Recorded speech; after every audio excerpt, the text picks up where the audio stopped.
All right. Late last year was introduced to this band by a guitar player friend. The band's called Jellyfish. Have you guys heard of Jellyfish before we decided to do this episode? No. So one of the first records in a long time in this year of let's give this a chance that I listened to it and I was like, holy shit. Like, I didn't know anything about this. Jellyfish was formed in 1989, which is an important time to think about. So they released their first record, Belly Button, in 1990. And although it was praised by critics for how good it was, Jellyfish didn't see any widespread commercial success for this record.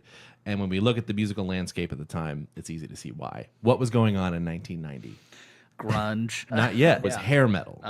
Still in 90. Even worse. It was like Poison. Yeah, Bon yeah, Jovi yeah. had a bunch of hits. But also in the pop side of it, Janet Jackson, Belle Biv DeVoe, and Vanilla Ice were also really taking over MTV. So the first thing I want us to listen to is a song from that record. Because they have all these weird influences, they decide to join a band. So this is their first major label release.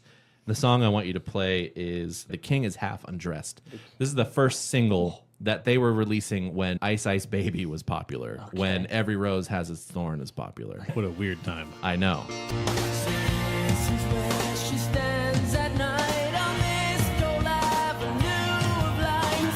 We're saving some of our thoughts for later. I have a caveat. Okay. We should try to go the whole episode without mentioning Queen. Okay. Well, shit.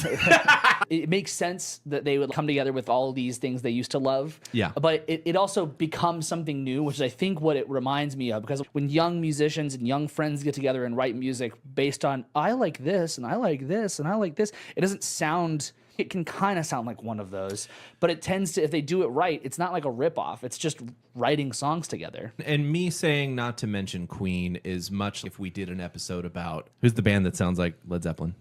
Greta Van Fleet. Yes, if we did a Greta Van Fleet episode and I said don't mention Led Zeppelin, Yeah. I don't think it's the same thing. I can see how we would draw those comparisons, but I don't think it's on the same level.